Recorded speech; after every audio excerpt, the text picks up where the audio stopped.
Padre, del Hijo y del Espíritu Santo. Amén. Queridos hermanos, aquí Padre Michel Bonifaz, los saludo y bendigo con sus familias. Continuamos nuestra meditación, explicación de la doctrina católica, apoyándonos en el Catecismo Mayor del Papa San Pío X.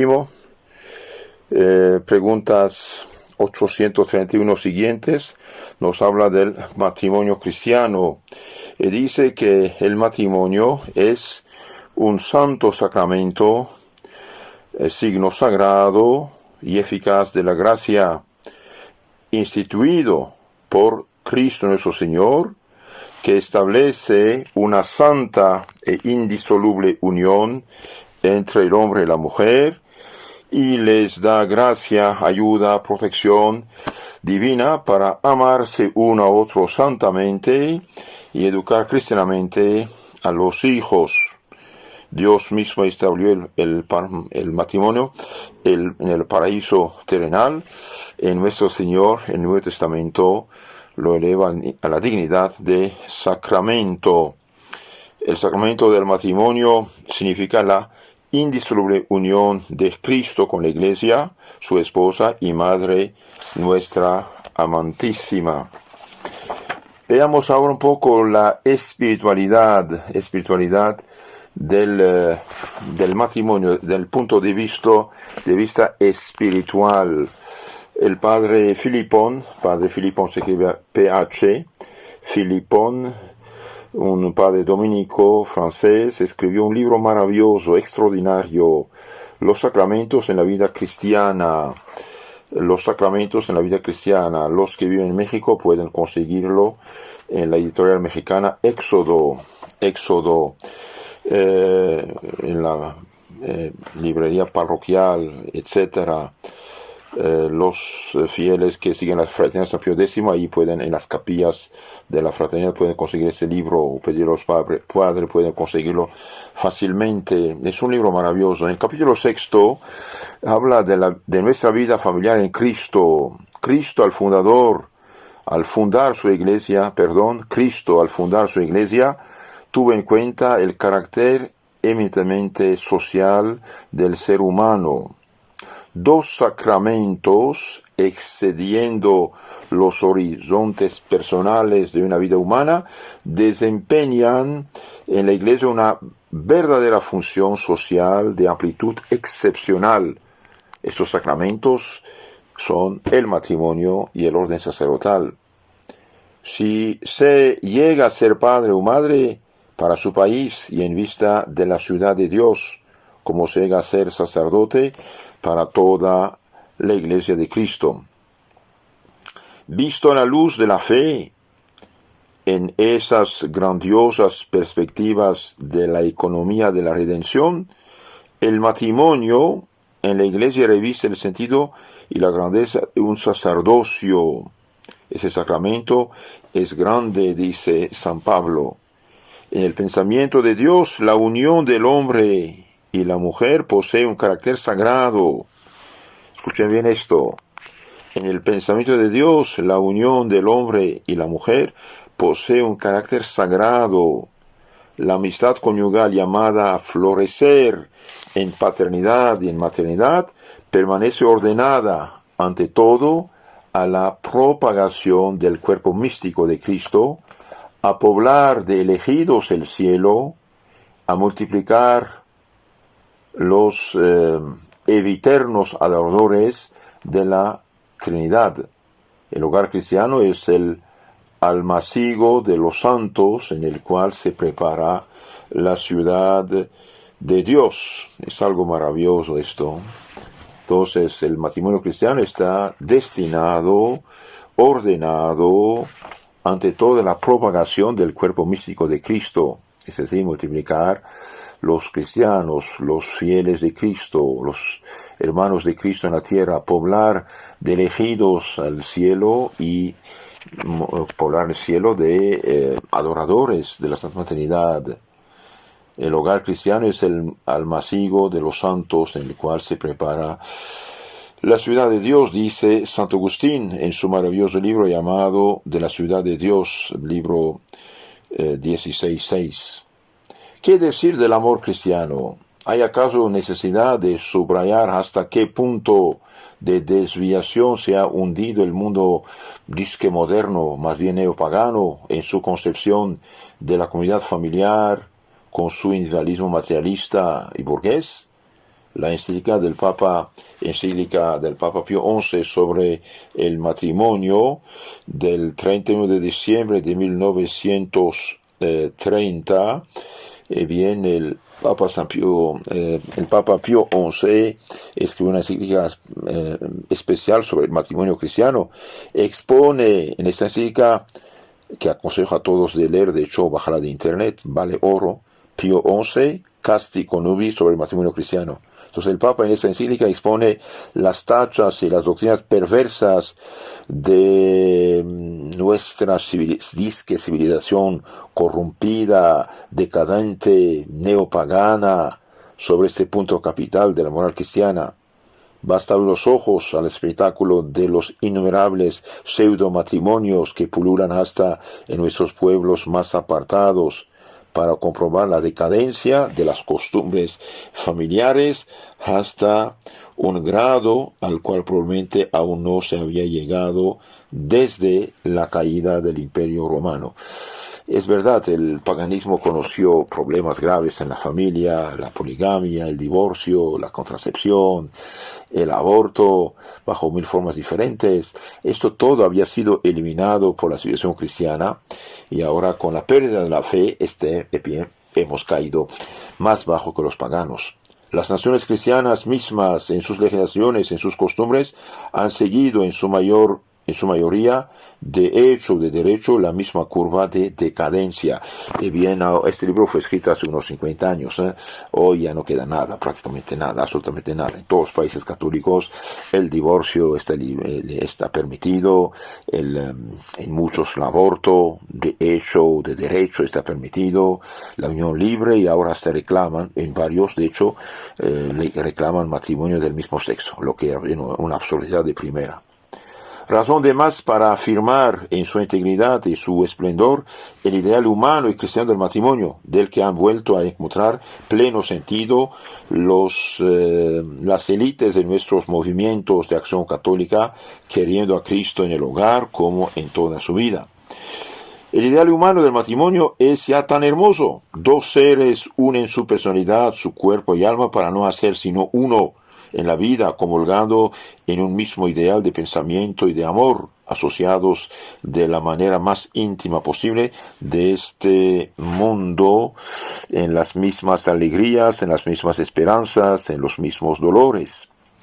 En la estructura misma del hombre y de la mujer es donde hay que saber descubrir el origen de esta atracción misteriosa de dos seres que el Creador, en su sabiduría, ha querido distintos y complementarios. Entonces, el hombre, la mujer, bien, son a la vez distintos y complementarios, y esto es querido por Dios. Dios los fabricó así para una misión. Maravillosamente creados para ayudarse mutuamente en todos los planos, físicos, intelectual, moral, religioso. La naturaleza humana no es el hombre o la mujer, sino los dos reunidos en una indivisible unidad, aportando a esta común naturaleza un mutuo enriquecimiento. Dos sensibilidades se encuentran y se atraen, aspirando a fundirse en esta unidad que ningún legislador humano ha sabido expresar con tanta fuerza y delicadeza como Cristo en el Evangelio. Serán dos y una sola carne, San Mateo 19:6 y Génesis 2:24. Este acuerdo fundamental en el plano físico, se quisiera poder escribir fisiológico, debe ser infinitamente superado por personas espirituales dotadas de alma inmortal, creadas para la sola belleza de Dios. Cuidémonos, pues, de despreciar o de subestimar este contacto de dos seres de carne, a fin de no caer en una mística desencarnada, en la cual las atracciones legítimas de la naturaleza correrían el riesgo de un terrible desquite, frecuentemente adúltero. Todas las desviaciones antihumanas y anticristianas de las diversas concepciones del matrimonio han procedido del hecho de no haber querido mantenerse por exceso, por defecto, en el maravilloso equilibrio humano formulado por la sabiduría misma de Cristo. En plena conformidad con la razón, el Evangelio condena a la vez toda mutilación de las tendencias afectivas del ser humano y toda exaltación perversa de las pasiones animales. Siempre que se subordine la carne al espíritu, el amor conyugal a la amistad de Dios, todo está en orden. La sensibilidad en el hombre y la mujer debe permanecer bajo el control y el servicio de la razón. Es la primacía de lo espiritual. El matrimonio es ante todo una comunión de las almas en un mismo ideal de vida, dice el Papa en Castico Nubii. Cada uno de los cónyuges aporta para ello su inteligencia, su voluntad, todas sus cualidades intelectuales y morales, vale decir, sus dotes personales. No es lugar donde debamos ocuparnos del análisis de las semejanzas y diferencias entre la inteligencia o la voluntad del hombre y las facultades femeninas, dos formas complementarias de una misma naturaleza. Sobre ese tema, que ha llegado a ser un lugar común, los psicólogos de todos los países modulan infinitas variaciones. Tantas son las tonalidades que distinguen a los millares de seres humanos, tan diversos según las razas, los climas, el estado de cultura, las épocas, las formas de civilización. En realidad, el Creador ha dotado a esas dos inteligencias y a esas dos voluntades humanas de aptitudes diferentes, ordenadas a funciones distintas en la vida y destinadas por Dios a mantenerlos asociados en una tarea común primordial, la fundación de una comunidad familiar en la cual cada uno de los dos debe desempeñar su papel en provecho mutuo y en el de los hijos que habrán de elevar hasta Dios.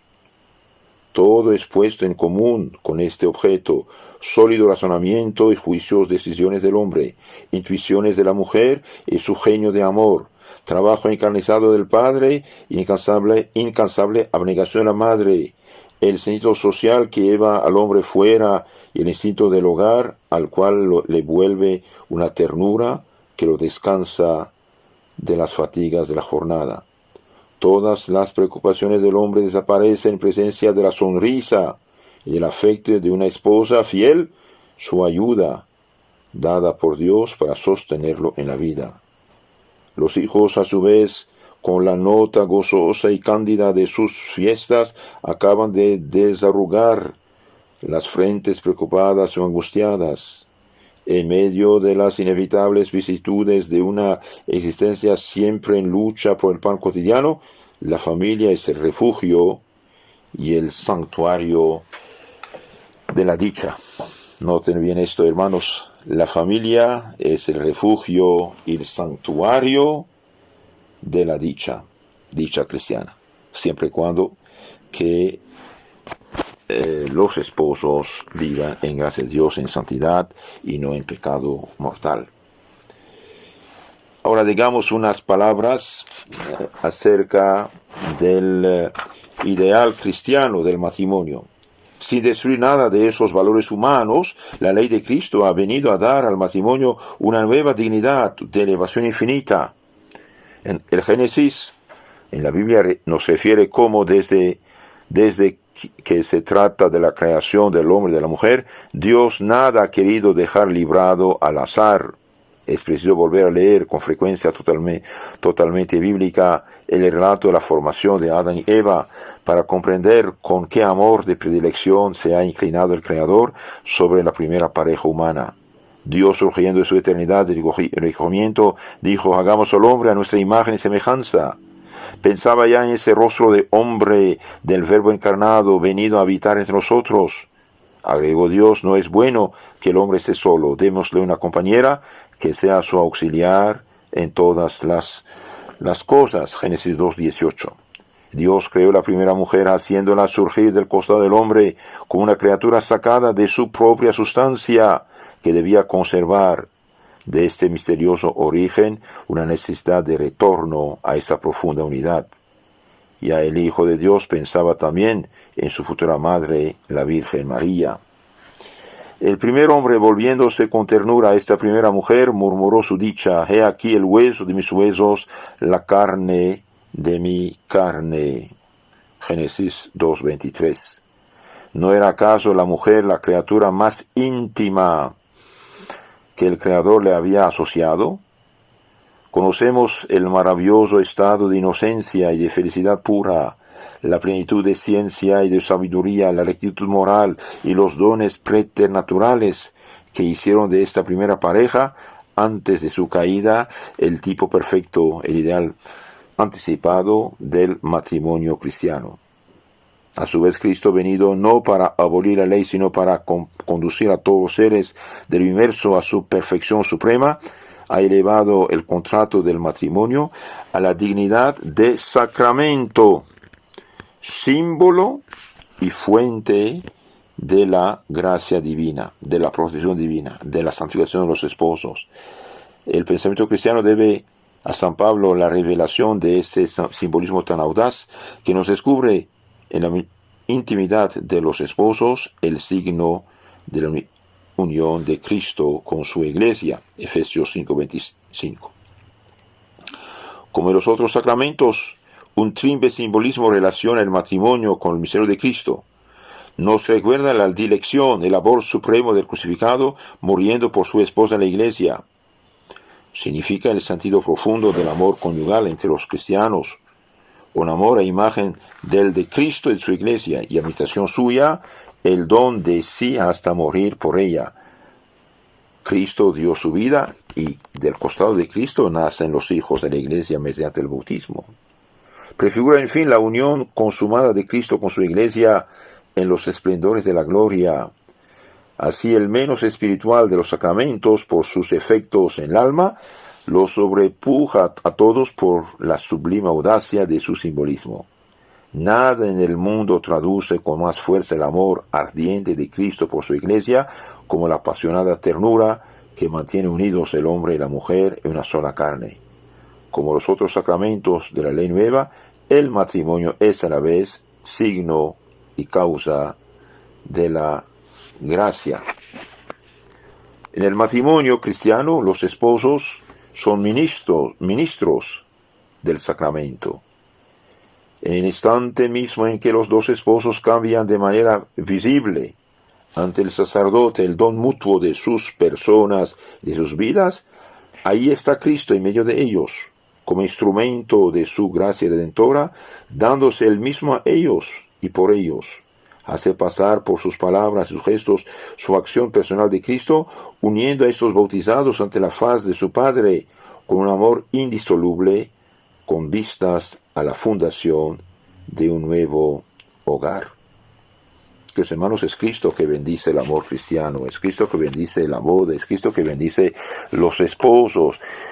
El momento que dan su consentimiento de casarse, de ser esposos, es bien, eso dice, yo os uno en matrimonio, en el nombre, por autoridad del Padre, del Hijo y del Espíritu Santo. Es Cristo que da esta bendición. El sacerdote está ahí a mero título de testigo de la iglesia, en nombre de la iglesia. Los verdaderos ministros de Cristo, obrando en reemplazo suyo, en la persona de Cristo son los mismos esposos. Por ellos alcanza Cristo lo más íntimo de las almas para divinizarlas, tal como en el altar realiza, por intermedio del sacerdote, su milagrosa presencia eucarística. El momento en que los esposos pronuncian el sí sacramental, comunícanse uno a otro la gracia redentora que va a transfigurar para toda una vida su amor humano en amor cristiano, en amor de santificación. Cristo es lo que mutuamente se dan, que viene a animarlos a los dos con sus propios sentimientos de tierna dilección por su iglesia. Estos cristianos casados tendrán gracia de estado para amarse en Cristo. La vía divina de su bautismo continua abriéndose en una gracia nueva que los configura de más cerca con el Verbo encarnado. Queridos hermanos, en la charla siguiente hablaremos de un punto importantísimo, sumamente importante, lo que llamamos la gracia del matrimonio, una protección especial de Dios para con los esposos. Es sumamente importante. No olviden, la familia que está unida, queda unida. Para que esta gracia, esta protección divina de su matrimonio surte efecto, hace falta vivir en gracia de Dios, vivir en santidad, no en pecado mortal. Ya ustedes lo saben, todo lo que va contra el plan de Dios en el matrimonio, bien destruye la gracia, destruye la santidad, expulsa el Espíritu Santo del alma. Por eso una familia cristiana debe vivir cristianamente su amor, su matrimonio, y no imitar los paganos de hoy con las pastillas, con el condón, con cobre, con toda esa interrupción del acto conyugal, con imitar tonterías de películas de desgraciados paganos, etc. No, eso no se hace. Los esposos que usan su matrimonio según el plan de Dios, y bien, en este mismo acto se santifican. Y los que hacen cosas contrarias, y bien, ahí el demonio entra y los problemas empiezan. No olvidemos, es un sacramento, signo sagrado de santificación de los esposos, y esto es lo que da solidez, paz y dicha a los esposos. Entonces en la charla siguiente hablaremos más de este tema sumamente importante de la gracia del matrimonio. Que Dios los bendiga.